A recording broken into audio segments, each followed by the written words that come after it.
en primer lugar, bienvenidos, bienvenidas a la actividad del museo. Como siempre digo cuando arrancamos, las actividades que proponemos son posibles tanto desde la comunidad participen y le den contenido, así que muy agradecidos de que estén hoy acá y que podamos compartir historias, que es un poco la idea de estas propuestas. Mañana se cumplen 80 años de la liberación de Auschwitz, que es un poco el símbolo de una de las páginas más terribles de la historia de la humanidad, donde, bueno, desde un Estado se planificó el asesinato masivo de millones de seres humanos, ¿no? Frente a esa brutalidad que llevaron adelante los nazis, que, bueno, en español la conocemos como holocausto, en hebreo como Shoah, y aprendí para este encuentro que en Yiddish se decía Pulpul, o algo así. A ver, lo digo porque no sé cómo se dice. Pulpul. Que era, yo tampoco. Parece que no nos llegó. Bueno, destrucción, bueno, yo por lo que leí, como que la idea está asociada con la destrucción del primer y segundo templo, pero también como un mandato de que no se repita, ¿no? Y bueno, me parece interesante como lo desconocida y me parece como interesante el concepto también, sobre todo porque la mayoría de las víctimas hablaban y no era la manera que desarrollaban sus vidas. Y bueno, y es como un evento a partir del cual nace un concepto que marca la historia posterior, que es el concepto del genocidio, que es como algo terrible que sabemos que con humanidad somos capaces de hacer, ¿no? Y también el de derechos humanos, que es como las condiciones básicas que todo Estado debe reconocer a todas las personas, justamente para que los genocidios no ocurran, ¿no? Y bueno, Rivera no fue ajeno a ese acontecimiento que marca la historia judía y mundial. En parte hay registros en los libros de que en tiempos presentes se hacían campañas de donación para las víctimas, también campañas de concientización sobre lo que estaba sucediendo en Europa. Y bueno, y por otro lado, que es el tema que nos convoca hoy, personas que se fueron de allá un poco antes, la mayoría de que ya sea tarde para irse, que encontraron acá un lugar donde poder continuar con sus vidas, ¿no? Bueno, invitando como a personas para este encuentro, me encontré con que en algunas familias sigue como presente el trauma, al punto tal de que no les gustaría como hablar de eso. En parte hay personas que me decían que no, como que no sabían nada porque no habían podido contarles o no habían querido contar eso que vivieron por lo que traía relacionado, y eso hace también como muy valioso quienes dan su testimonio porque bueno, es la palabra que nos permite recordar a quienes fueron víctimas y poder, muchos son ejemplos de actos de cuidado de la vida y actos de coraje, entonces me parece que tenerlo presente en nuestra memoria nos ayuda a construir una mejor humanidad. Así que bueno, la dinámica de estos encuentros es que cada quien puede contar la historia que trajo o lo que quiera decir, y la idea es que vaya circulando la palabra. Justamente como hay por ahí pocos testimonios de personas vivas que lo vivieron directamente o que hayan quedado recuerdo, también traje, además de los que compartamos quienes estamos acá, traje algunos que son entrevistas de personas que eran de Rivera, que ya no están, unos fragmentos, si quieren, la referencia para encontrarlo entero, pero unos fragmentos de eso. Así que, bueno, empezamos a compartir. No sé quién se anima a contar la historia.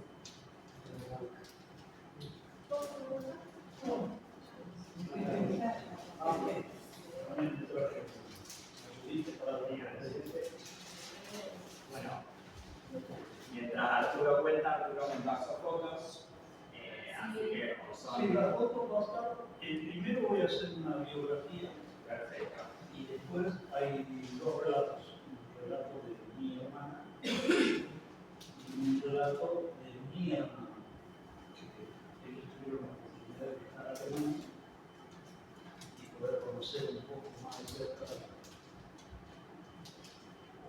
de conocer o vivir la historia personal.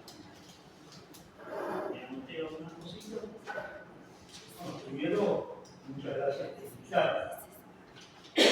Por la atención arreglada.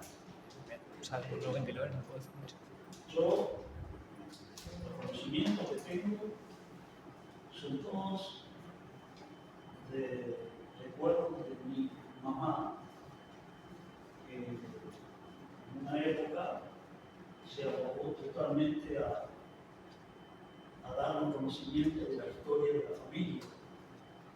Porque yo tengo que reconocer, y creo que en muchos casos pasaba lo mismo, que no sabíamos nada de lo que había pasado. Me parecía normal todo lo que vivíamos, pero se ponía atrás toda una historia que cuando ya éramos más grandes, yo a los 15, 16 años, cuando empecé a fundamentar, me fui enterando de todo lo que había pasado. Y mi mamá se ocupó mucho de escribir la historia de la familia, especialmente la de ella, que era más triste. Y de ahí he recopilado algunos datos,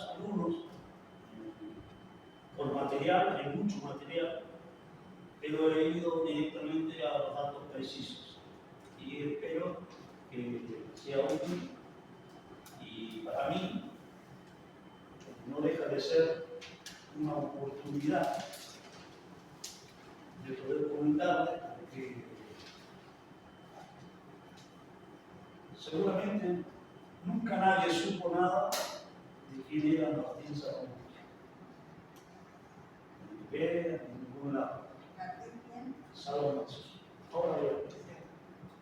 Entonces, tengo la oportunidad de poder informarles y yo poder expresarme una historia de mi familia que para mí ha sido muy importante.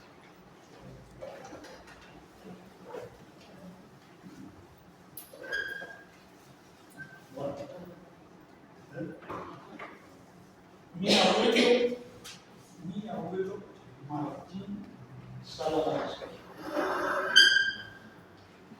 nació en el año 1881, un 14 de junio, en Berlín, judío alemán.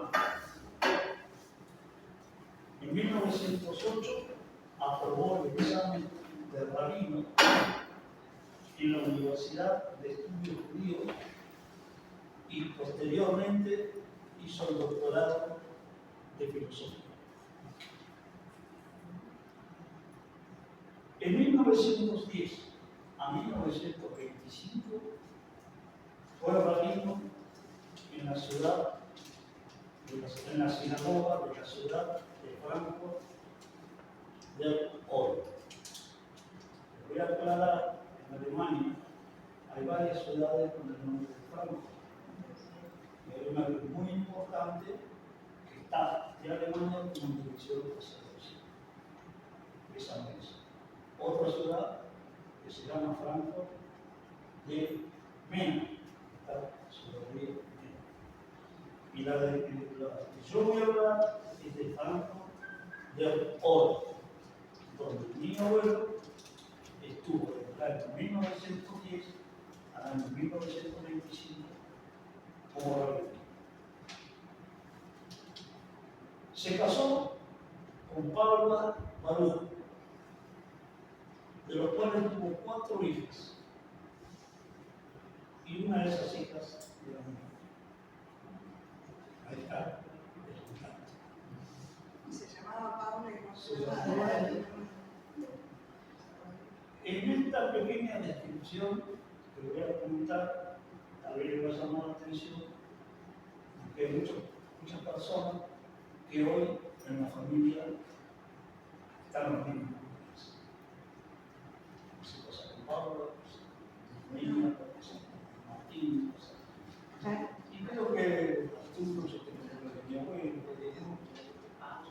Lucía, porque otra abuela, bueno, es una tradición en toda la familia, como un recuerdo, y hasta hoy en día, hay que beber, tengo mis hijos,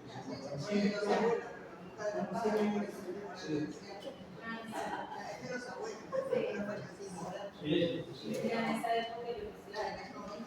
Bueno, así que ahí nació el primer matrimonio de mi abuelo Joaquín, 4 hijas. No era mi. Yo digo el primer matrimonio, pero a los 13 años de casado falleció su esposa. En la Primera Guerra Mundial, por una epidemia de gripe, en el año 1923.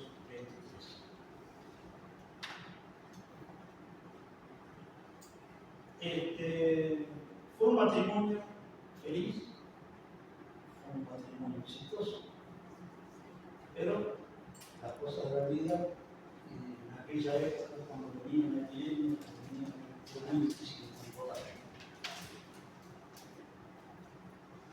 Bueno, en 1925, mi abuelo retornó a Berlín, donde había nacido, y allá dio clases sobre religión y se hizo cargo de una sinagoga muy importante, pero no puedo saber el nombre exacto del lugar, porque por lo general son nombres difíciles para que yo pueda repetir. Así que se fue, volvió a Alemania. Pero en el año 26 se volvió a casar. Y tuvo 2 hijos. Uno se llamaba Adolfo Fritz, y la nena se llamaba Rubén.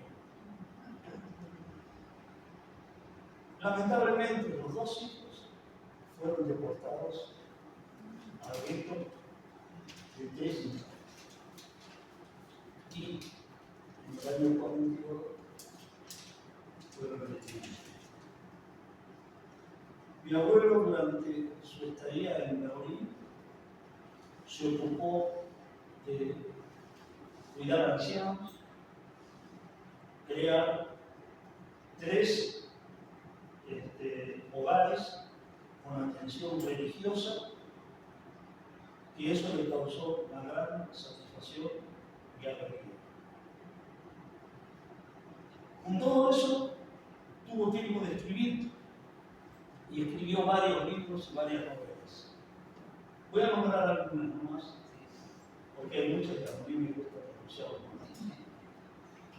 Un título fue en el año 35, El librito de Robert.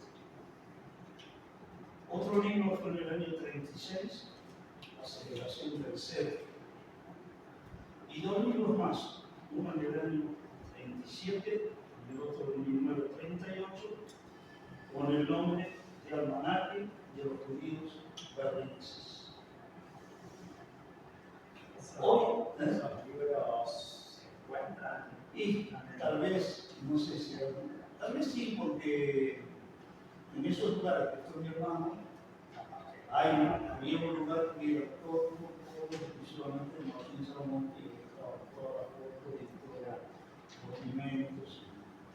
Bueno, hay un comentario de que en la época de hoy, de los satélites, de las naves espaciales, hoy correspondería una insospechada actualidad.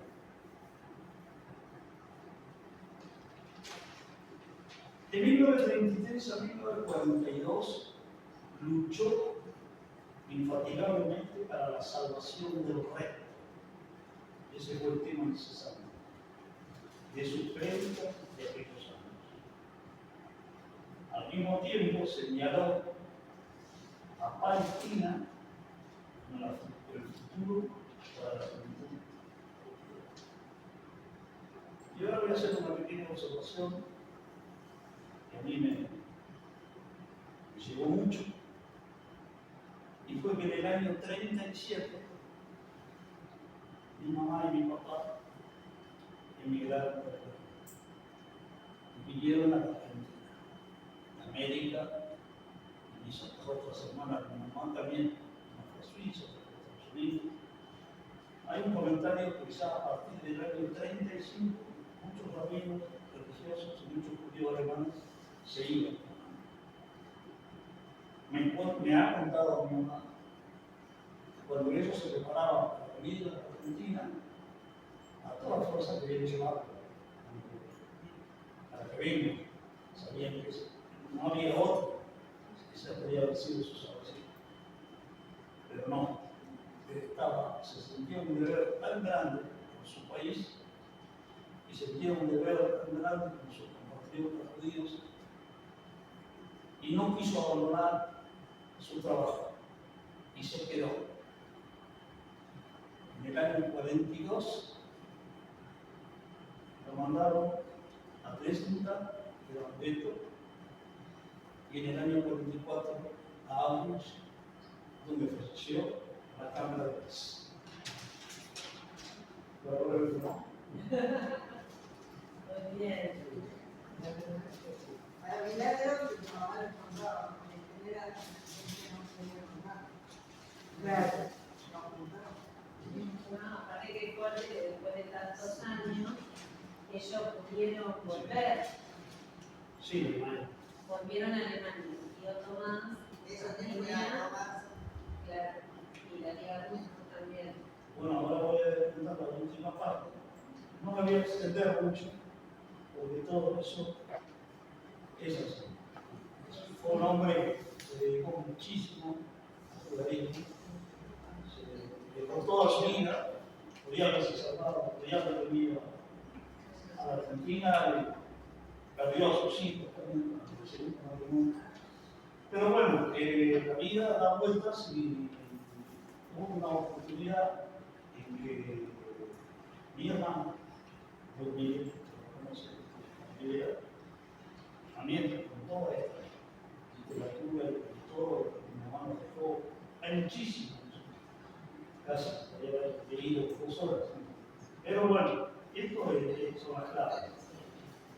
En el año 2008, con su hija Lucía, ahora sí se quiere entender, decidió de viajar a Frankfurt para conocer la casa donde se había criado y había nacido mi mamá y conocer la sinagoga donde mi abuelo había sido también tantos años. Así que ella viajó, fue y realmente fue muy emotivo. Consiguió llegar. Me mandó un mensaje que lo va a leer a Mabel, que me llegó mucho, porque realmente, bueno, esta es la fe de mi abuelo. Ese es el doctor Martín Salamanca.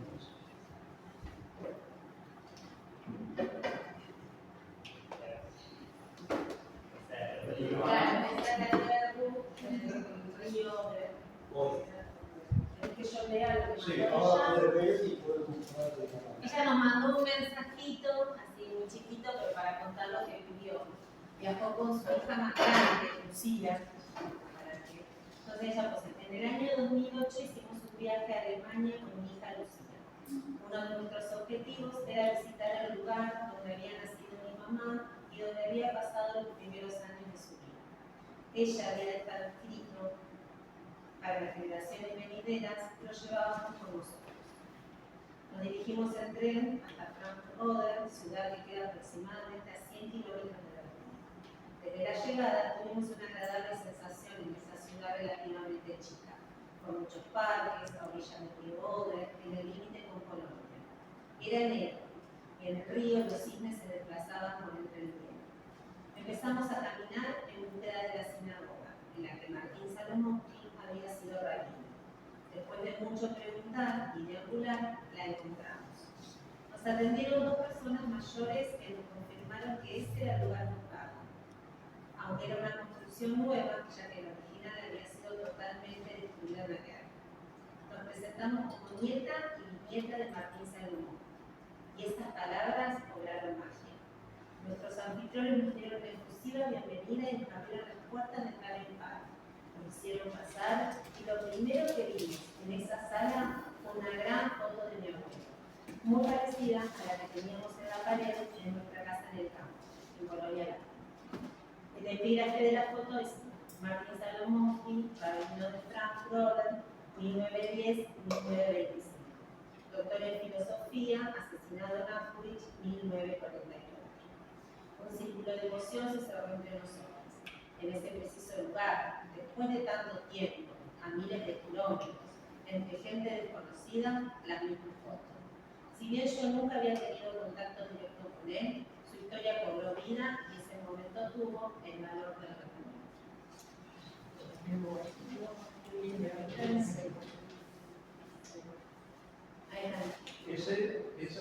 Esa maqueta es la sinagoga original. Pero bienvenido a la guerra. Claro, entonces yo Pero hice dice que cuando entraron y le dijeron que era la nieta, uy, ahí dice que fue mi no sabían qué Sí, hacer. yo alemán. Mi tía sabía alemán también, pero todo inglés. Ella sabía muy bien. Entraron en una sala. No, era como que es una sinagoga. Era sinagoga. O sea que la construcción era nueva, pero estaba dentro de la maqueta y eso son todas cosas de mis abuelos. Claro. Donde escribe que era donde estuvo y demás. Bueno, esta es la casa donde vivió mi mamá, en Frankfurt, donde nació, y la casa de mi abuelo. Ahora, bueno, esa, más te adelantaste un poquito. Pero claro, con esto voy a terminar.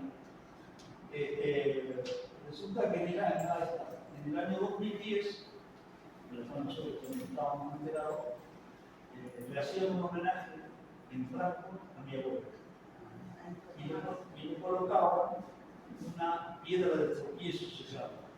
Es una baldosa donde está escrito el nombre de él y se hace. Ahí está la maceta, la baldosa, con toda la descripción en el piso, y donde hubo un acto, y el que estuvo invitado especialmente por el gobierno de Frankfurt, por autoridades del gobierno de Alemania, fue mi primo, Jimmy Cohen, hijo de una hermana de mi mamá.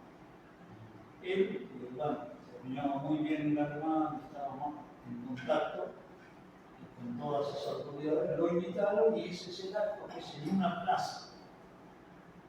Y ahí él habló. Y en ese acto, en la foto anterior, se ve a toda la familia, los hijos de mi hermana, de la hermana de mi mamá que está en Inglaterra, una melliza, una mamá melliza, de la hermana, de la madre de los primos que tienen 3 hijos de Estados Unidos, y los de la Argentina. Fue mi hermano Manuel, con su esposa, y Tomás, y el grupo público que ya había ido antes. Y yo quería ir conmigo, pero no era tan fácil organizar, había que comunicarse con la embajada alemana. Pero bueno, eso fue muy importante para la vida nuestra de estar en un lugar. Ahí está la baldosa. Y después cuenta mi hermano, Tomás, que al otro día estaba acá, y el perrito le dice, lo que hizo la Mabel, que al otro día tuvieron un encuentro con toda la familia, las autoridades de un lugar, que por ahí está el nombre, en un cartel, a ver, pasado un poquito. Bueno, en ese lugar, ahí está mi hermano Tomás, ahí sí seguramente pueden estar los libros de Claro, ahí está toda la información, y es un lugar que está aprobado por la cultura alemana a favor de descendientes judíos en todos los órdenes, aprobado por todas las leyes. Eso es lo que significa ese cartel que van a ver ahora, eso, ¿no? Ese cartel indica que todo corresponde legalmente, porque cualquiera de nosotros siempre piensa, uy, en Alemania, cuando todas las cosas que pasaron, ¿no? Pero bueno, en ese aspecto puede ser algo. Y bueno, así que hay después una plata más, la última que... la que pasa al principio. Sí. Ahí está. mi abuelo donó a un asilo de ancianos y fue condecorado y recordado en el año 35. Así que es uno de los homenajes más que está y que va a poder. O sea, ¿verdad lo que dice? ¿Eh? No, pero está ahí. No, está en el bebé. Ah, bueno, Leo y sospecho que es el Yiddish, pero. Dale, Belén. Va. Pasa que las letras son Sí, iguales. pero ahí dice Yaná, algo así.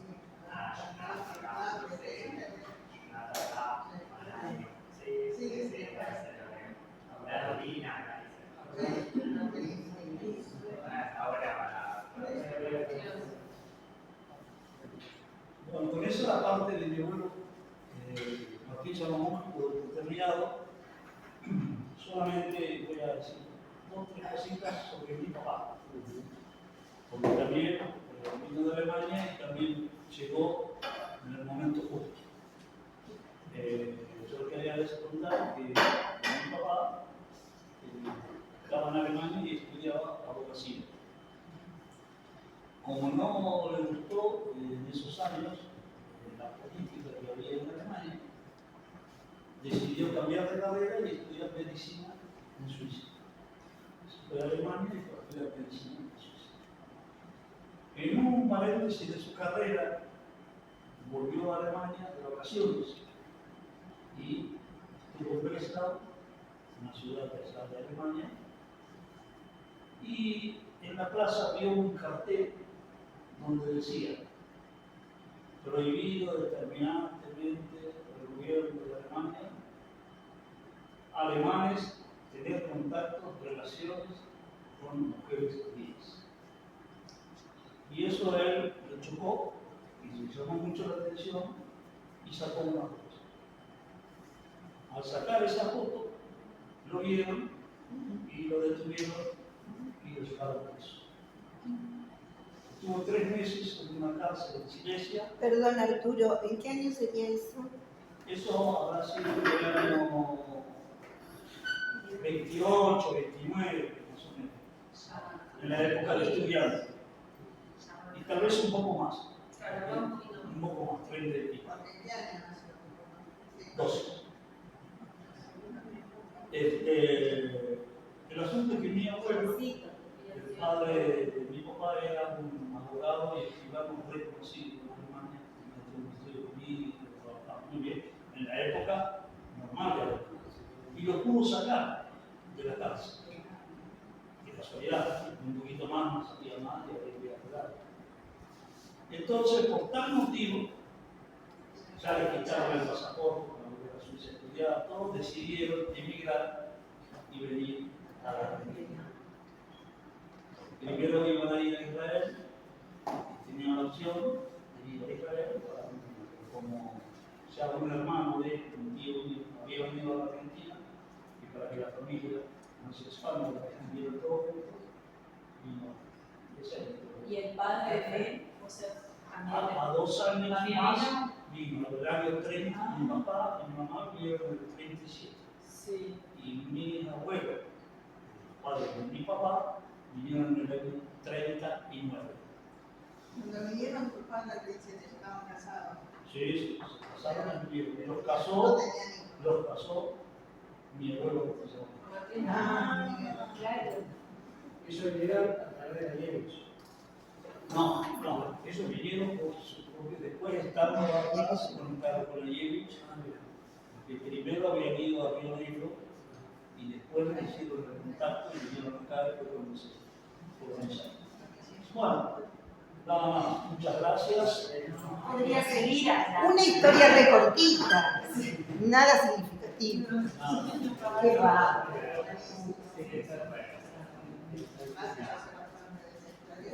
Sí, no, y además me hizo acordar mucho la decisión de él de quedarse. Hay una historia que es conocida, pero más o menos capaz, pero la de un maestro que era Korczak, que bueno, él era como que conocido también porque había en Alemania trabajado chicos en un orfanato que habían quedado sin padres en la guerra y tenían una educación alternativa. Y bueno, y a él también tiene la posibilidad, cuando lo mandan a los campos, de salvarse porque era conocido, digamos, no le creyeron la libertad de él decidir ir con sus niños, digamos. Y bueno, y me hizo acordar cómo es historia la decisión de tu abuelo. Ahí está. Sí. Bueno, seguimos la rueda de... Seguimos. A ver, mi familia, los Wolf, tanto mi mamá, yo también, mi hermana también. Al contrario de lo que pasó con la mamá de Arturo, no colocaron, no veo nada. Muy poquito de preguntas, pero lo que se pudo reconstruyendo se reconstruyó después, con alguna visita a Alemania, y buscando documentación y demás. Lo que se encontró, básicamente de eso se ocupó con mi primo, chicos. Que bueno, le encontró el link de la sinagoga donde estaban sentados los datos de mis abuelos. Dice que la sinagoga fue quemada en la noche de los en 1938. Y en esos datos dice que de ese pueblito donde vivían ellos, que se llama Hausen, algo parecido, vivían solo dos familias judías, los Wolf y otro de apellido Kinten. Al igual que Frankfurt, parece que hay varios en Hausen, porque no, Alemania quiso ir y apareció más para no era ese. Entonces dice que en 1933 estaba sentado Julius Wolf, que era mi bisabuelo, con su esposa, una hermana de su esposa, y sus hijos Teodoro y Moritz, mi abuelo y mi tío abuelo, que en noviembre de 1938 hubo un pogrom y a todos los metieron presos y a los dos los mandaron a un campo de concentración en Buchenwald. Los liberan después de 7 o 9 meses y a partir de ahí deciden emitar a Argentina.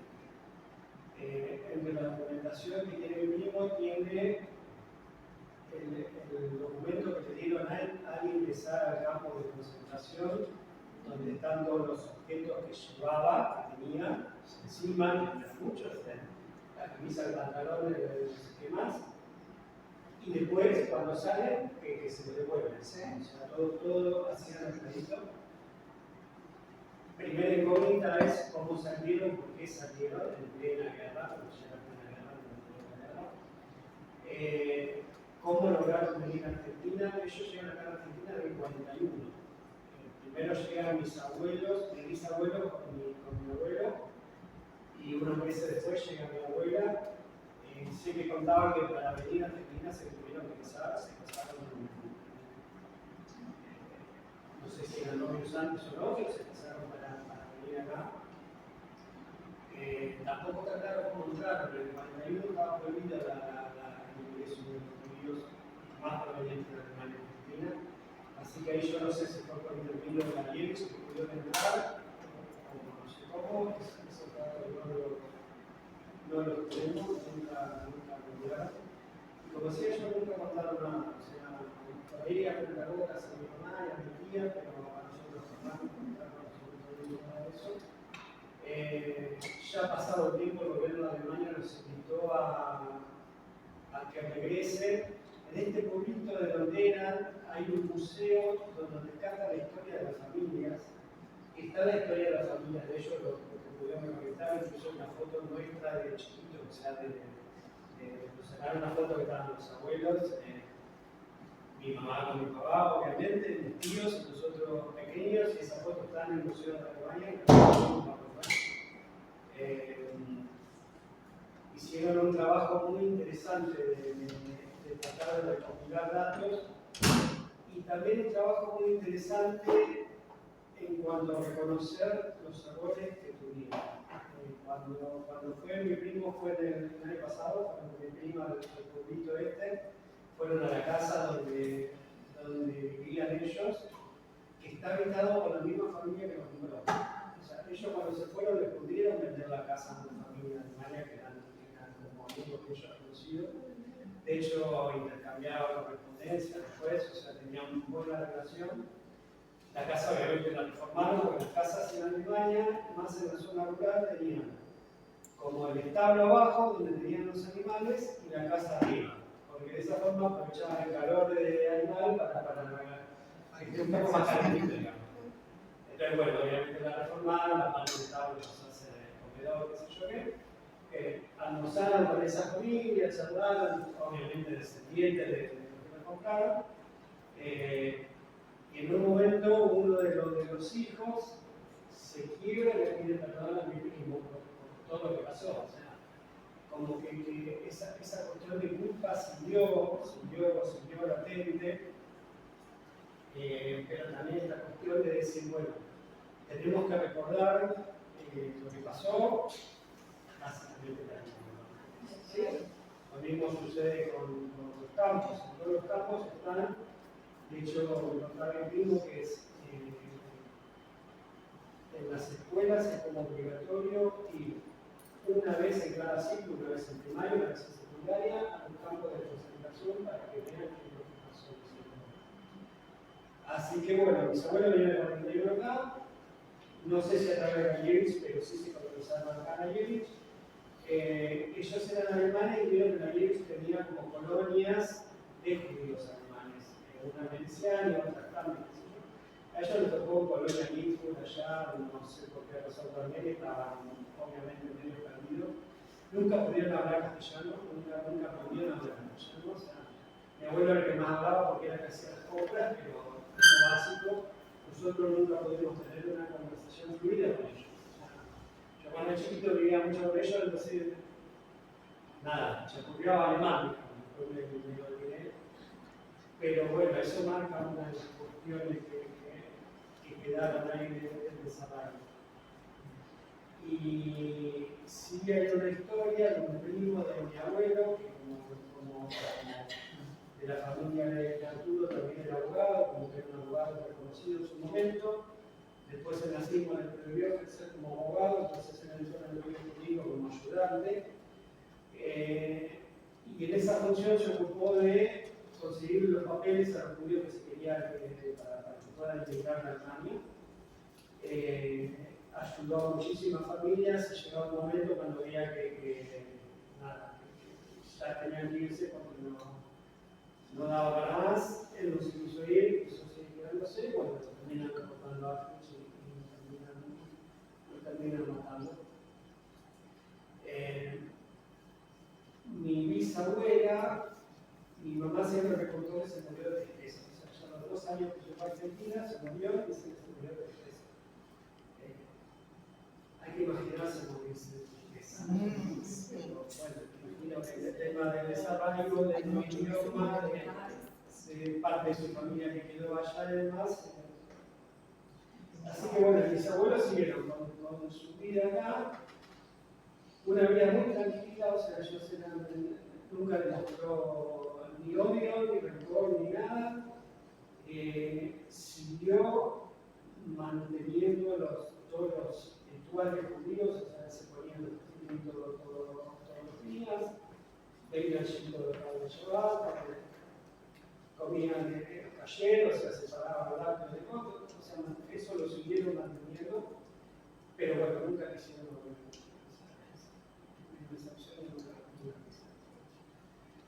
Así que bueno, esta es la historia pequeña de lo que se recuerda. O sea, hay muchas cosas que no lo vamos a saber. Yo no conocí bien a tus abuelos, yo les sacaba sangre. Sí. Que no hablamos, digamos, sobre mudados y también. Claro. A tu tía, tu abuela. Claro, mi abuela menos todavía. Mi tío por ahí vivió por el pueblo, acá, sí, ¿no? Pero me costó mucho el tema del idioma. Mi abuela de joven tampoco nunca hablaba. La ventaja que entre la Alemania y el Yiddish es muy parecida. Entonces, por ahí la gente que hablaba Yiddish se quejaba. Mi abuela de joven siempre hablaba bien. Claro, pero no. Así que, bueno, esa es la historia de la familia.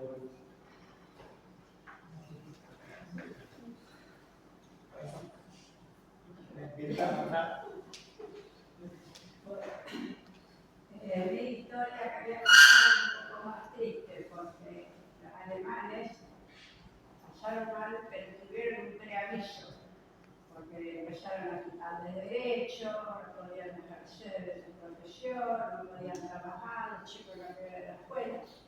Pero en los otros países, mi mamá actualmente en Bielorrusia, en el país.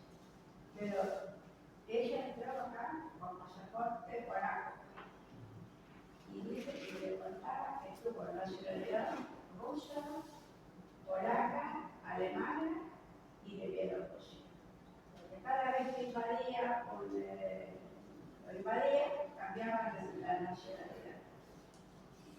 Yo tengo todo el pasaporte, que se entró legalmente, los documentos, tengo todo. Pero ella vive en el año 38, 1938, porque ya me estaba cansado de tantas guerras. Todavía no, ella ni lo soñaba, ¿no? Y quería la familia emigrar. Tenía una hermana acá, que vino por la Yevich también, porque vino con la familia del esposo. Colonizaron allá en el territorio. Por eso ella vino para acá. Era una familia de 9 hijos. Juan, 2 hermanas, se habían ido a Estados Unidos. Y hoy la otra estaba acá, y ellos dijeron que venga acá, que era más fácil para traer inmigrantes. Bueno, vino para acá. Pero que no alcanzó a traer a nadie. Porque de 38 no se trae, no era como ahora que se compra el pasaje y se viene. Había que llamar a la gente y todas esas cosas. O sea que ella no, toda la familia que tenía ella, toda, allá quedaron varios hermanos, casados, con hijos, no sacó y uno. Se murieron todos. Y yo encontré acá, entonces es mi mamá, ¿no? Mirta, ella contaba su historia. Contaba, pero ella, yo trataba de no sacar el tema, porque era un desastre como quedaba. Ella fue una víctima en vida de la talla. Yo encontré un reporte acá que ella guardaba en el índice Zeitung, el color que tiene, porque en Buenos Aires parece que hacía el centro de cada zona para reunirse y todas esas cosas. Y el centro de la zona de ella hacían una conmemoración, un acto de homenaje a los fallecidos de Hitler en esa zona. Y cuenta la historia. Acá yo no lo voy a decir, porque está en yiddish. Un poco entiendo, pero está ahí nomás, no se lee. Pero lo que más me llamó la atención es que cuando llegaban a cada pueblo de esa zona, estaban a todos los judíos, iba el rabino adelante, rezando, con los tefilín puestos, y los llevaban afuera del pueblo, de la ciudad, cerca del cementerio. Cuando llegaron ahí, había una fosa inmensa, los pararon alrededor de la fosa y empezaron a matar a todos. Y acá, eso lo cuentan acá, y que algunos enterrados que estaban vivos, porque no todos se mueren en el momento.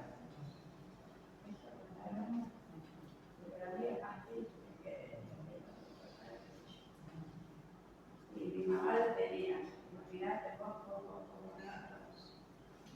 Después, ¿cómo nos enteramos? Porque ella no sabía que se habían fallecido todos, pero no tenía ninguna noticia, no tenía nadie. Hasta que un día vino una carta, la tengo en las fotocopias, la 19 parece que se veía de agua, que me gustan esas cosas. De una prima se había salvado y estaba en Israel. Y ella también me cuenta de esa carta, también de Yiddish, lo que ella tuvo que pasar 14 años cuando le mandaron a la guerra. y lo que ella tuvo que pasar para salvarse. Ella logró que delante de ella mataran a los padres y a los hermanos, y ella logró escapar y se juntó con los partisanos que estaban en los bosques, luchaban, hacían estrategias para cuando veían a los alemanes, le ponían Sí, estaban en la resistencia. bueno, para que no puedan avanzar, bueno, ella logró salvarse, hizo las 1001 y llegó a el pueblo pudo hacer allá y ya en Israel. También cuenta un poco de la vida de Israel de esa época, muchos años. No sé si ya era libre o no. Bueno, que cuesta mucho para vivir, que tiene que trabajar mucho, que la mercadería solo se consigue en el mercado negro, miren esa época. Y eso hay que pagar mucho. No había víveres, no había. Esa es la historia de eso. Esta a su vez cuenta que ella estaba ahí en Monte como partisana con un sobrino de mi mamá. Ella es una prima. Y que murió como negro. Con ella, nada más. Bueno, Adriana empezó a buscar en Google y en todas las demás cosas y él encontró la historia de ese muchacho. Es así, que él no corre mucho de la muerte.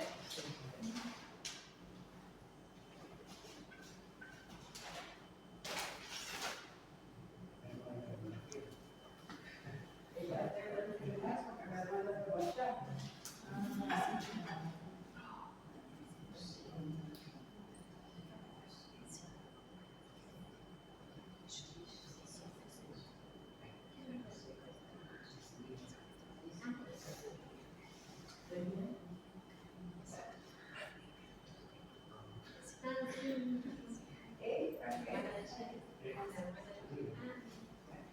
Itzhak Pasovich se llamaba el sobrino de mi mamá, porque era hijo de una hermana. Itzhak Pasovich. Fue un líder destacado del movimiento de resistencia en el gueto de Niesvich, en Bielorrusia, durante la Segunda Guerra Mundial, especialmente durante los eventos levantados por el levantamiento del gueto. Niesvich, una ciudad de Bielorrusia, fue ocupada por los nazis en 1941. Durante la ocupación, los judíos fueron confinados en guetos bajo condiciones extremadamente difíciles, donde sufrieron severas persecuciones y exportaciones. A partir de 1941, los nazis comenzaron a llevar deportaciones masivas de los judíos de guetos hacia el campo de exterminio. Durante este tiempo, algunos de los habitantes del gueto comenzaron a organizarse en grupos de resistencia con el objetivo de luchar contra los nazis y sabotear sus esfuerzos. Porque acá se sabe de Varsovia, pero había muchos guetos que también pusieron resistencia. El levantamiento del gueto de Niesvich ocurrió en el contexto de la suerte de sublevaciones en otro gueto de Europa del Este. La resistencia de los judíos de Niesvich fue inspirada por la lucha de otras comunidades como la de Vilna, Białystok y Varsovia. El rol de Itzhak Pasovich. Itzhak Pasovich fue uno de los líderes de la resistencia dentro del gueto de Niesvich. En 1942, después de la brutal liquidación del gueto y de la masacre de muchos de sus habitantes, los sobrevivientes, incluidos los partisanos judíos, se unieron a grupos de guerrilleros que operaban en los bosques cercanos. Pasovich fue una figura clave en la lucha de estos partisanos, ayudando a coordinar la resistencia armada contra las fuerzas nazis. Los grupos de partisanos en la región, incluidos los que fueron apoyados por Pasovich, realizaron actividades de sabotaje, esa era la palabra que usaba, ataques a la línea de suministros alemanes y otros esfuerzos para debilitar la ocupación. a pesar de la inferioridad numérica de los recursos.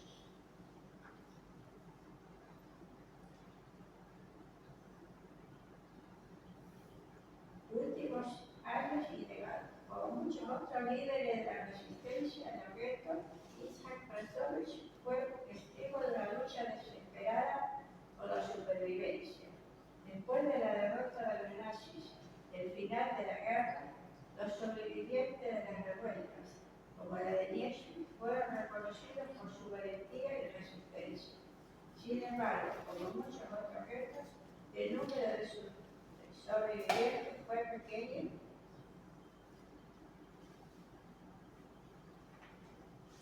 debido a la masacre y la brutalidad del régimen nazi.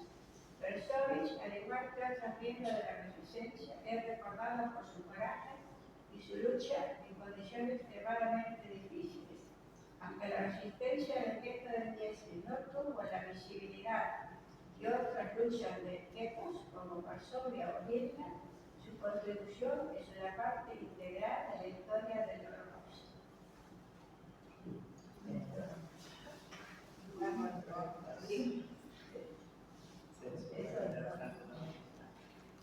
¿Cómo esas situaciones te llevan a hacer cosas que tal vez nunca lo hubieses hecho? O sea, este tema de tomar la lucha armada, qué sé yo, cuando con alguien que no... Inferioridad total. Sí.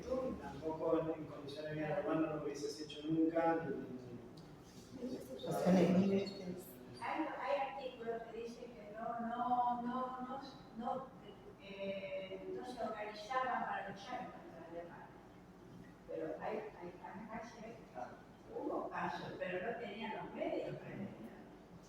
Bueno, cuando uno reivindica el gueto de Varsovia, tiene que ver con esto, con poder. Fue más grande. No, pero aparte poder ofrecer otra mirada respecto a esto que se dice, la pasividad de los judíos, de cómo no opusieron resistencia. Sin embargo, Varsovia como el más grande, pero otros también, quiere decir que sí, de alguna forma pudieron hacerlo con ayuda de afuera también, porque también esto de meter a todos en la misma bolsa, también hubo alemanes que se jugaron, alemanes de fuera, que se jugaron también por una noble causa en contra del nazismo. De los puntos entre las naciones que reconocen con gente que arriesgó su vida para salvar a la mayor cantidad de gente posible en una situación que les generaba peligro a ellos también, o sea, no era que...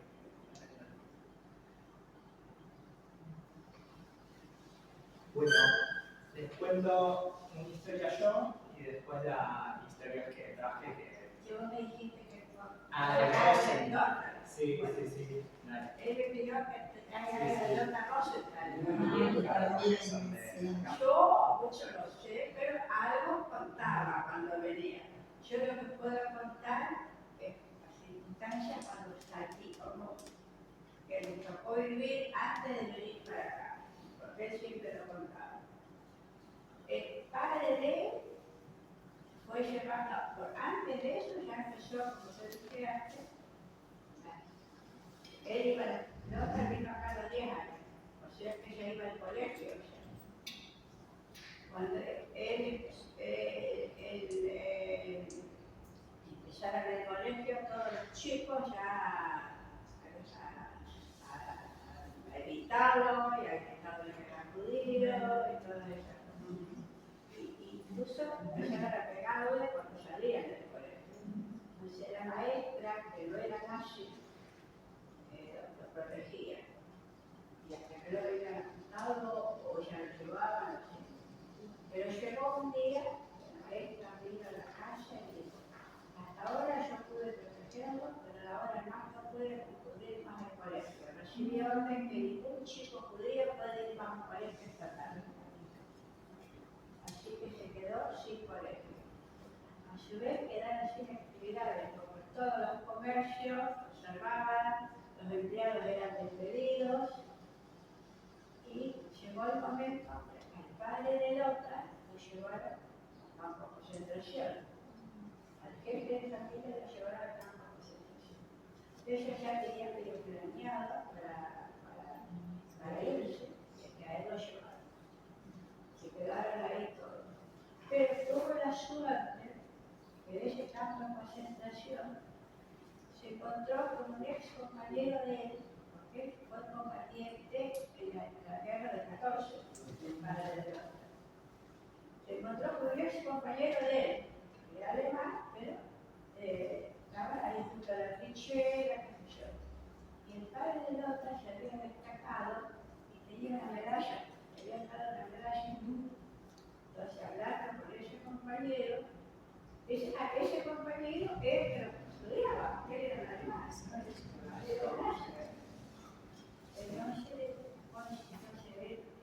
compañero le hizo toda la gestión, la construcción y con esa medalla, porque él fue un soldado destacado, pudo salir del gueto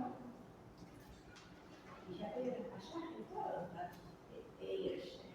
Incluso me acuerdo que la otra cosa que cuando estaban preparando las cosas, el padre empezó a pagar todas las cosas, si quería llevarse a la aja y todas esas cosas. Y el padre agarró y las tiró a todos los colores. Por eso, porque ella había estado en un campo de concentración, por esto todavía no vamos a salir. Me dejó todas y lograron salir que sí como vinieron. Esa parte de la que yo me acuerdo que es de la Casualidades y causalidades. en muchos casos. Con mis abuelos y bisabuelos, mis anillos de casado, cuando andaban en barco, trajeron escondido en la pasta de vino. Cuando vendía la pasta de vino en ese momento, pero los anillos. Qué barbaridad. Bueno, cuento una historia que es la de mi abuelo materno, que bueno, yo era de Colonia. La cuento breve, pero también por algo que justamente ayer estábamos hablando con mi mamá de eso, y hay algo que me quedó impactado cuando después fui a leer en mi casa sobre el pueblo de donde era él. Parece que ellos vivían en un pueblo polaco que se llama Dolice o algo así. Y bueno, y en ese pueblo, por lo que leí, casi 70% de la población era judía, porque era un pueblo donde la mayoría era judía. Y la familia de mi abuelo, él también nunca contó mucho sobre el final de su vida, en algunas situaciones decía algunas cosas, y un dato que dijo de esa forma era que eran como 60, o sea que era una familia grande, en un pueblo de 7.000 personas, algo así, en la actualidad, en ese momento quizás similar. Pero bueno, fue una carambola que se vayan, porque parece que él se había casado, bueno, los papás de mi abuelo, el papá, o sea, hay una figura que es la abuela de mi abuelo, sería mi tatarabuela, digamos. Y bueno, parece que se llevaba muy mal, ella tenía una hija que era la mamá de mi abuelo y se llevaba muy mal con el papá de mi abuelo, digamos, con el que se había casado. Al menos eso es lo que refiere él, y Gide, que así se llamaba, como tenía recuerdo de que la abuela no lo quería a él tampoco, porque iba con los primos y le compraba helado. ¿No?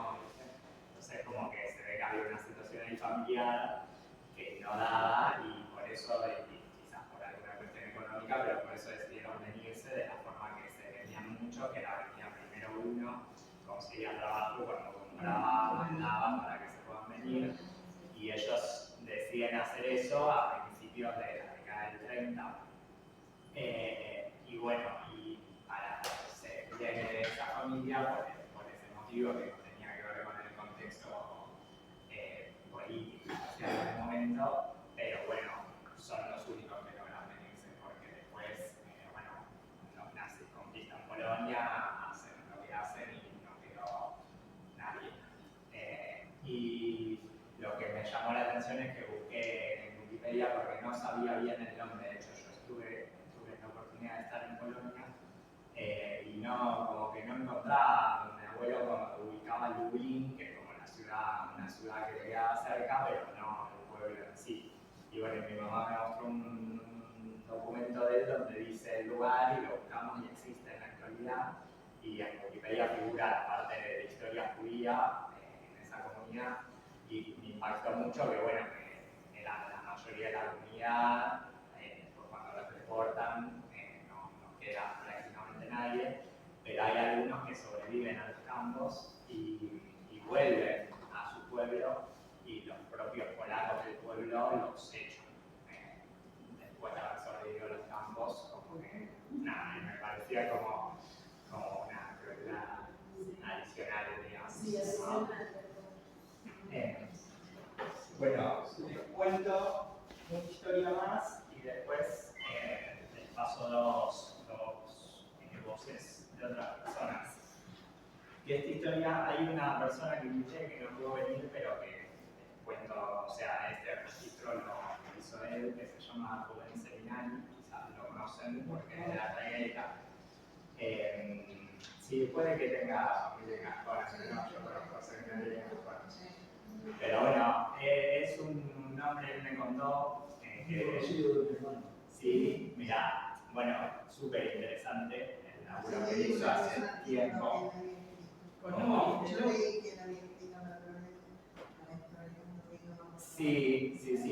Sí, porque él, bueno, se interesó, él me decía que, bueno, su mamá era ahí bueno, capaz digo mal su nombre, pero su mamá, Uribe, me parece, que trabajaba en la escuela, bueno, y él la acompañaba de chiquito, y como que siempre tuvo como curiosidad por la historia, y bueno, y ahí había escuchado como relatos de algo que lo impactó como profundamente medio chico, que era por un lado la maldad humana y por el otro el sufrimiento.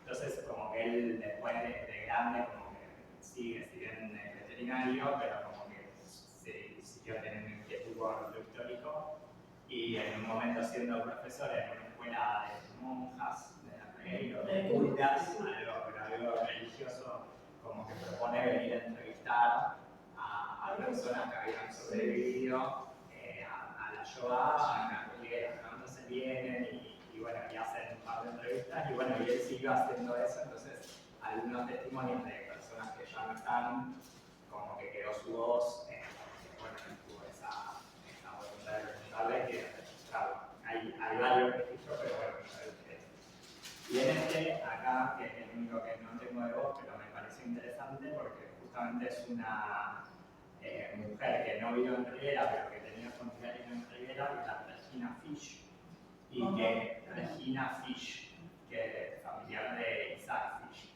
La hermana.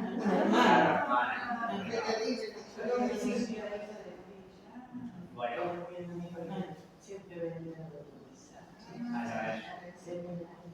Bueno, y claro, bueno, sí, el primer contacto que me cuenta que esa entrevista hay que recuperarla porque sé que no la tiene, pero que seguramente la sí. Y bueno, la historia de Regina era lo que traje, que son los recuerdos de Lucía Fish, que entiendo que es hija de Isaac, no sé, ¿Lucía? Sí, Lucía es hija. Y bueno, se las cuento también porque ella estuvo en Auschwitz y estuvo en la liberación, lo que mañana es simbólico, pero bueno, ella estuvo en ese campo y estuvo en ese evento de cuando lo liberan. Y bueno, cuenta así Lucía, dice que Regina era casada y que tenía 2 hijos pequeños, tenían un comercio en una ciudad que actualmente está en Ucrania, que también me costaría pronunciar, Kamionkas Tromolova. Y bueno, cuando los alemanes invaden, comenzó como el martirio, porque se desordena toda la vida familiar para intentar sobrevivir. Dice que a uno de los hermanos lo asesinaron en la calle, la hizo un vecino y ella misma lo entierra. Y después en el 43 asesinan a su marido y a sus hijos, que eran Marcos y Sergio, que tenían 9 y 11 años. Ella le pide a los alemanes que la maten, pero no la matan. Y bueno, y logra escaparse y dice que tiempo la van escondiendo en casas de polacos, pero que ellos como que también un tiempo porque tienen miedo por su propia vida, entonces terminan en los bosques, que era la situación que contaba Mirta, y ahí en los bosques dice que vivían en pozos con 16 personas, armaban como un grupo y bueno, comían raíces, imagínense el clima también, el invierno, hasta que en un momento la encuentran y la llevan a Auschwitz. Ella dice que muchas veces se salvó por intuición y una de esas veces fue en Auschwitz cuando entrabas a muchos campos como que hacían formar dos filas y en una ponían los que eran campos de trabajo, digamos, de trabajo esclavo, era como que seleccionaban a los que tenían aptitud para trabajar y a los otros los mandaban a la carrera directo. Y bueno, y ella la ponen en una fila y cuando ve la oportunidad se cambia de fila y bueno, y así sobrevive y la mandan al campo de trabajo. Y bueno, ella sale, o sea, cuando llega la liberación sale, está enferma, está mucho tiempo en el hospital de Alemania y cuando recupera la salud, una tía la contacta en Canadá y bueno, se va allá hasta que después con la Cruz Roja Internacional logra ubicarse. Imagínense también eso, como la dificultad de ubicarse, ¿no? Y en el 56, cuando ella perdió contacto con su hermano, que quizás en el 37, y bueno, ahí se contactan y la van a buscar al puerto y ella se queda a vivir acá.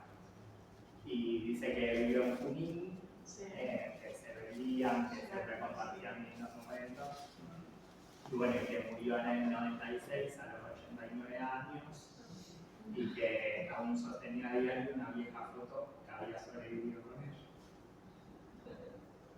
¿Es una foto de cuando era feliz?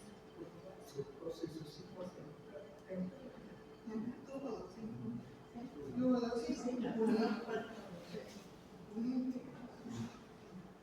Tuvo hijos también acá. Mirá. Después tenía la hermana casada con Roy, vivía en la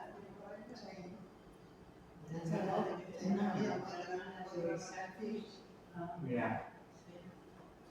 Yo con qué rollo. Qué bueno, ¿no? No, con qué rollo. No sé. La tía Sofía. Sí. Porque yo estoy emparentada con los Roy. Mi barrio Roy, la Roy. Claro, la mujer de. Ahora se me fue el nombre. De los padres de Sur. Ella era Fish, hermana de Sara. Después fue y después la liberaron. Parece que hubiese sido una eternidad y todos los años me pasaban los. Bueno, les muestro por ahí los últimos dos. Primero,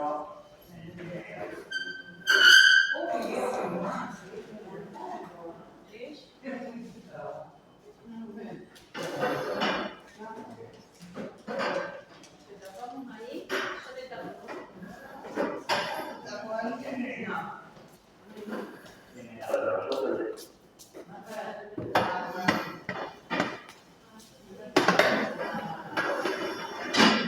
bueno, él fue.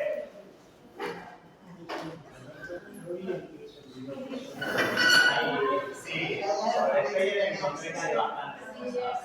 De hecho, él hizo un documental que está bueno. Hizo alguien de Bahía vino y hicieron después también el archivo de Rivera subió, que me pareció interesante también, una entrevista que hacen en el instituto, pero es como toda una cosa audiovisual en el 98 que le hacen una entrevista a él. Ella hablaba mucho siempre de la hacía los reportajes por la noche. Bueno, y en esta cuenta, en varios, o sea, agrega en cada vez como que cuenta algún detalle distinto, pero. Sí, bueno, de eso va a contar ahora. Bueno, nosotros llegamos en el año 1939, 3 meses antes que estalló la Segunda Guerra Mundial, y llegamos acá casi como un milagro, porque todo el resto de nuestra familia, la familia grande, no sobrevivió ninguno. Nosotros podíamos llegar porque teníamos una llamada a la Argentina que mi papá, por la organización de la IEVIS, fue la organización del doctor Baroniers, nos dieron una pequeña parcela de campo. Bueno, yo quiero explicarle un poquito. Nosotros llegamos acá sin idioma, sin plata, sin siquiera saber dónde estábamos, ¿no? Si bien yo era un chico, yo tenía 7 años, pero yo me imagino lo que habrá sido para mis padres, ¿no? Hitler tenía un gobierno, antes de Hitler, flojo, y Hitler con toda su propaganda y toda la cosa subió en el año 1933 y no dejó mucha duda de lo que iba a hacer, porque él escribió un libro que se llama Mein Kampf, Mi Lucha, donde dijo que iba a eliminar a Europa, no solamente a Alemania, Europa, de los judíos, que los judíos eran una plaga, que había que aniquilarlas. Lógicamente, en un primer momento nadie creía eso, pero iba avanzando, los judíos después no podían tener más negocio, no podían tener personal, nos iban sacando poco a poco todos los derechos de ciudadanos. Inclusive, ya en el año 37, 38, si alguno hablaba con nosotros, no teníamos nombre tampoco. Se dirigían a nosotros y decían Jude, judío. Nosotros donde vivíamos había un vecino que después caló muy alto en la SS, y bueno, un día le dijo a mi papá que por favor no lo salude más porque era un peligro para él, ¿no? La noche de los cristales rotos fue más o menos la culminación, una prueba que hizo Hitler para ver qué dice la opinión pública, porque en una sola noche llevaron preso a todos los judíos y todos los hombres fueron al campo de concentración y la mujer y los chicos nos mandaron a casa. Tengo ese recuerdo que a la madrugada tiraron abajo la puerta a punta de bayoneta, nos permitieron vestirse rápidamente y bueno, nos sacaron a la calle donde había otros, nosotros vivíamos en un pueblo grande, había otros judíos ya parados y a punta de bayoneta nos obligaron a pasar por la sinagoga que estaba en llamas, quemaron toda la sinagoga también y nos llevaron al matadero. Nosotros éramos muy religiosos, mis padres, y cuando vio la sinagoga en llama pegó un grito tremendo, ¿no? Y bueno, ahí estuvimos en el matadero todo el día, hasta la tardecita, sin nada, lógicamente, sin agua, sin comer, sin absolutamente nada. Y después de la tarde vino la orden, los hombres para un lado, mujeres y chicos para otro. Bueno, nosotros nos fuimos a casa, hay cosas que no recuerdo también, porque yo en aquel momento tenía 6 años. Lógicamente la impresión para un chico fue tremendo, ¿no? Y bueno, llegamos a casa, también había dado vuelta al aparador, estaba todo roto. Y mi papá estuvo más o menos, no recuerdo exacto, unos 3 meses en campo de concentración, y en ese interín mi mamá había mandado una carta al jefe del campo, que ya teníamos la llamada a la Argentina y que por favor lo dejen libre. Lo que realmente pasó como un milagro, pero yo quiero explicar una cosa. Mi papá fue a un campo de concentración, no a un campo de exterminio. Eran campos de trabajo forzado lo que estaban. Claro, bueno, era terrible, pero no fue, porque los campos de exterminio estaban en Polonia. Estaban todos en Polonia.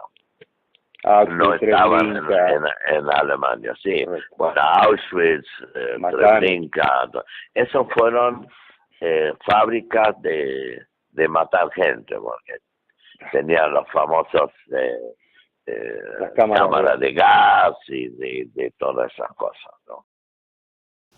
Uno de los relatos de Speyer contaba que en un momento le había agarrado un sueño, o sea, todo el día ahí tenía.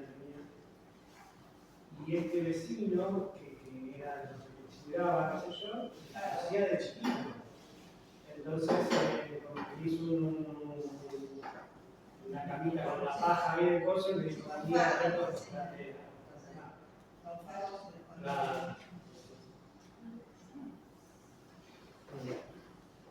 Bueno, y el último, elegí, bueno, también en seminario le hace una entrevista a Ruth Eldon, que también estuvo y ella cuenta sobre lo acompañé. Los cristales rotos, que ella también lo vivió.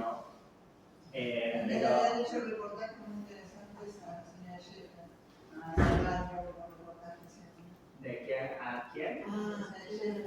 Ya no la conozco. Mira, pero ella también es...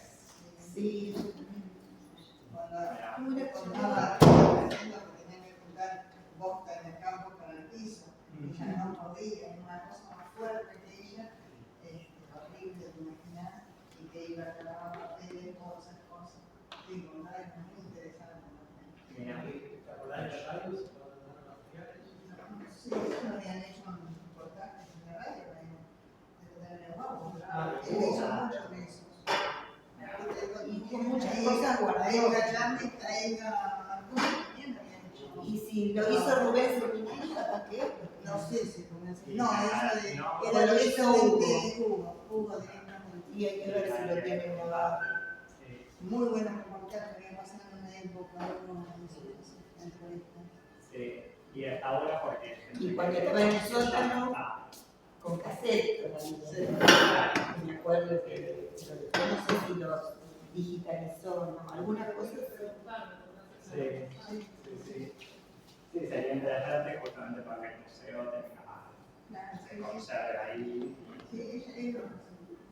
Bueno, yo seleccioné una partecita nomás que me pareció, digo esto, como que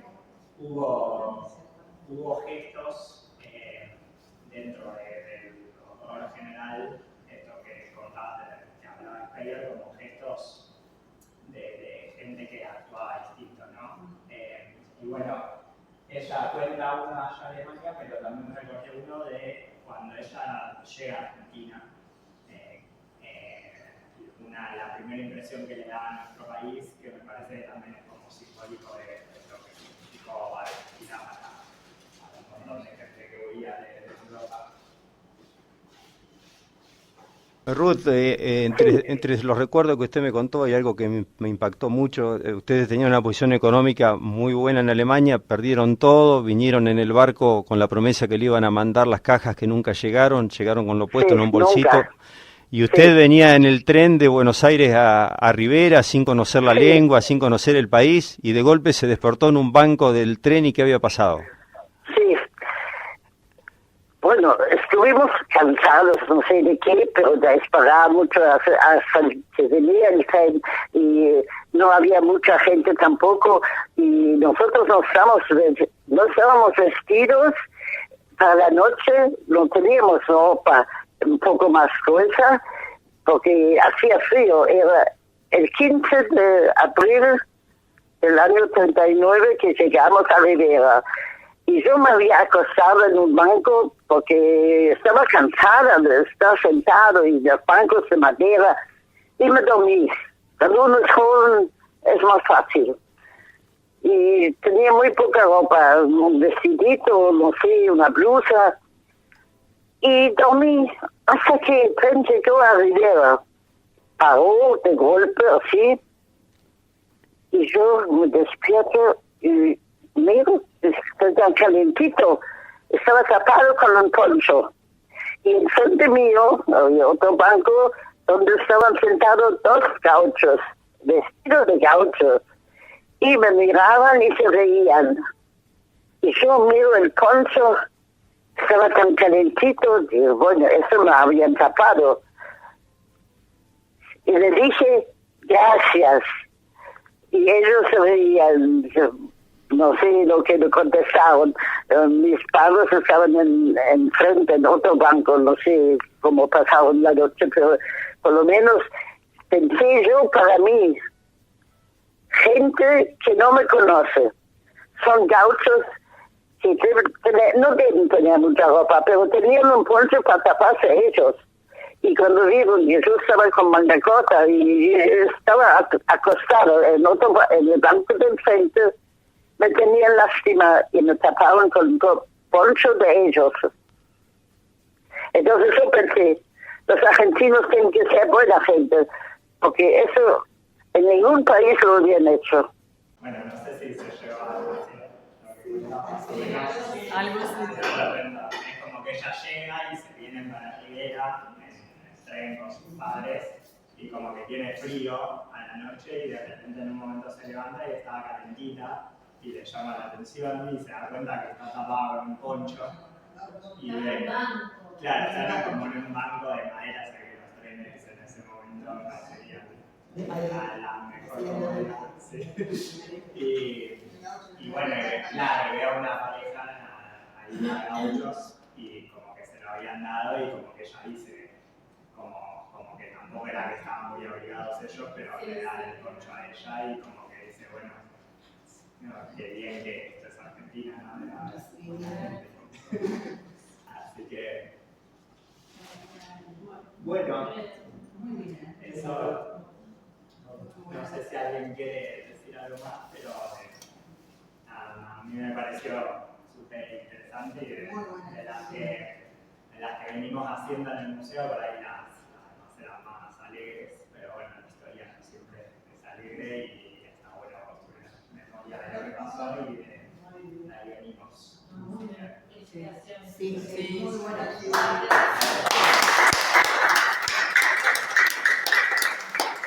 Mucha gente que se tome estas cosas al hombro, ¿no? Así que... A mí me parece muy importante. Y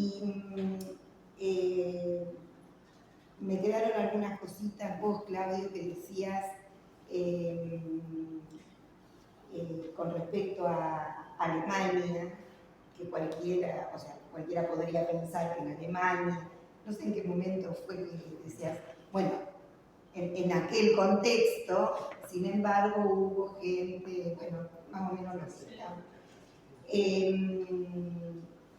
Paradójicamente, hay que pensar qué pasa en Alemania hoy también, porque Alemania hizo todo un trabajo de recuperación de la memoria, de mea culpa, de justicia, de reglamentaciones que tienen que ver con los derechos humanos, y sin embargo hoy hay todo un brote neonazi que, bueno, también tenemos que pensar que, por eso esto me parece muy importante, tendría que haber más chicos, porque ¿qué pasa con las nuevas generaciones? ¿Qué pasa con esta, lo expongo acá y lo traslado a lo que nos pasa? en todo el mundo. ¿Qué pasa con la transmisión de la memoria y con esa transmisión en distintos contextos, pero llevado al contexto actual, con lo que el mundo nos está ofreciendo? Me parece que esta actividad es maravillosa, es para aprender, para construir, para construirnos y para transmitir. Pero insisto con la cuestión de los jóvenes, porque en realidad son ellos los que tienen que recuperar esto, las ganas, estos mensajes, estos legados, porque las viejas que tenemos acá, y nosotros también que vamos a ser viejos, también tenemos que transmitir y tenemos que ayudar a que los nuevos conozcan, analicen. Esto que contó Arturo, yo me acuerdo de tu vieja que no podía articular palabra y no quería, y le preguntábamos y no quería, mira, no, me acuerdo. Mi abuela, que no vino, no en este contexto, pero mi abuela jamás nos contó, y le preguntábamos, jamás nos contó de su historia. Yiddish se iba por otro lado. Bueno, qué durísimo, porque esto que ustedes traen también nos tiene que ubicar y decir, qué terrible, porque para poder bajar la persiana y decir, no lo cuento para que no lo sepan, es terrible. Entonces me parece que esto sí vale oro. ¿Vos estás filmando? ¿Vos filmaste todo esto? Sí, la idea de hecho es que Saluda a la cámara. no, bueno, pero viene a ahí te doy la palabra, pero viene a colación filmarlo justamente para que no quede solo con quienes estamos. La idea de los encuentros es que también lo que circula acá entre nosotros quede como material para que gente que hoy no está acá pueda acceder a eso también, que es importante y que de hecho nos sirve para aprender a todos y para después ser multiplicadores, porque yo hay la mayoría de las historias que circularon acá, es como que conozco el nazismo en términos teóricos y sin embargo no conocía cómo había impactado en la historia de gente que vivía acá. Entonces, como que me parece que un material interesante para elaborar y para que esté disponible. Y después, bueno, en el año, una vez con el museo también inaugurado, como que seguro, y con las escuelas funcionando, seguramente sea un tema que veamos cómo trabajar con las escuelas también. 5 de abril, fecha casi confirmada para el museo. Mira qué bien, para el aniversario del pueblo. Una cosa con respecto a esto de la previa al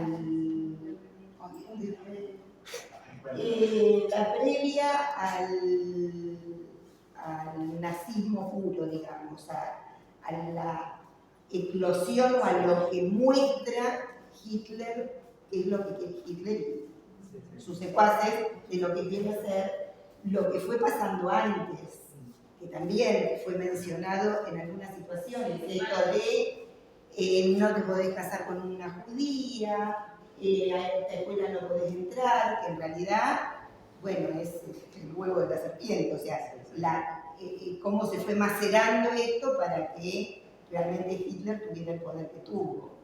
Y ahora que hay tantas películas y tantas series, vi una, y en el contexto de Netflix y demás, siempre considerando qué es qué, pero vi una el otro día que cosa que no me acuerdo si es el patio de al lado o la casa de al lado por Netflix.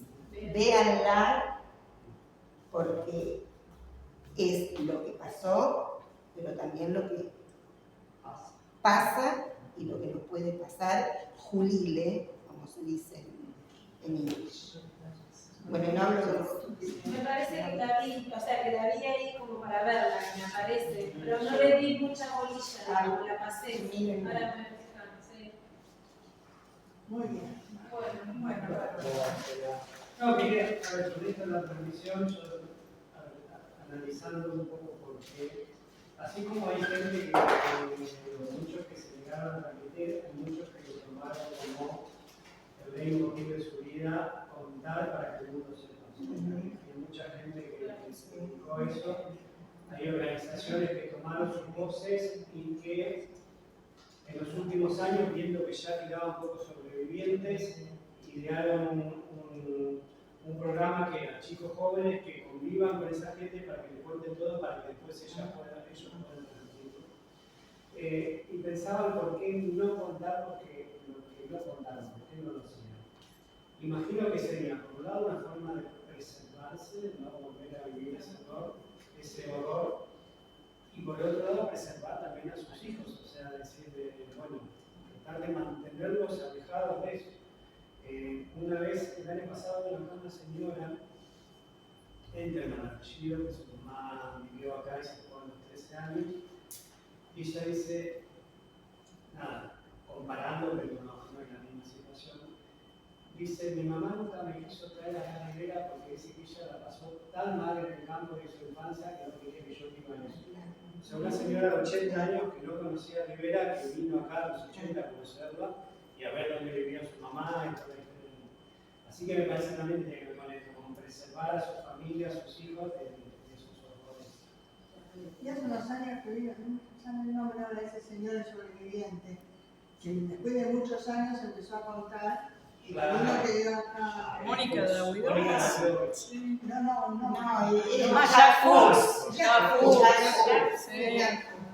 Sí, bueno, leer el libro de años que no quiso contar nada. Nos queríamos acordar en qué año y no sé en qué año. En qué año vino, pero no nos acordamos. No. Hilda, ¿en qué año vino ya? No se la escuchó. En el museo hay cosas que dejó Jack Fuchs, ¿Qué dejó? o sea, notas en el mundo que hablaba, así hay 90 y pico. Y él estuvo en el centro y en la escuela. En la escuela también lo tuvimos. Contaba con divinas, una forma de contar. Pensaba también ahí, es terrible dentro de lo terrible, pero hay un libro de Víctor Frank que se llama La burbuja de sentido, que no te lo repetí. Ya no lo tengo porque lo Que de pensé, cabecera. pero bueno, él en una parte dice algo muy fuerte porque él es alguien que era psicólogo y que en campo de concentración, entonces su manera de sobrevivir, de hecho, funda una manera de entender la psicología distinta a la del psicoanálisis que era de su formación, que dice que el hombre, el título del libro, ¿no? Como que lo que te ayuda a sobrevivir es tener un sentido, si vos tenés un para qué, vivís, sea cuáles sean las condiciones, y él decía que su para qué en el campo de concentración era contar su experiencia como si fuera un trabajo de campo psicoanalítico y cómo se sobrevive acá. Pero una de las cosas que decía era ninguno de los buenos sobrevivió, porque él decía que si vos mantenías humanidad en un lugar donde para comer tenías que evitar que te afanan y si podías afanar vos mejor, entonces como que mucha gente también se sentía, no sé, yo estaba escondido por la culpa del sobreviviente, yo pude y el de al lado no, entonces como que hay mucha gente que... Y bueno, lo que pasa con los sobrevivientes de nuestros 30.000 es un poco eso, el arrastre de la culpa, de cómo yo sobreviví y tantos compañeros quedaron. La cuestión de la culpa es súper analizada. Víctor Frank le decía a los sobrevivientes que trataban, porque la mayoría de lo que planteaba era yo no tengo por qué vivir, o sea, no tengo nada para esperar del mundo, por lo que pasó. Entonces decía, no importa lo que vos tengas para esperar del mundo, sino lo que el mundo tiene para esperar de vos. ¿Qué podés hacer vos para el mundo? Bueno, ahora ya le podés devolver el libro. No, él me ayuda a Ah, ya lo hacer. tenés.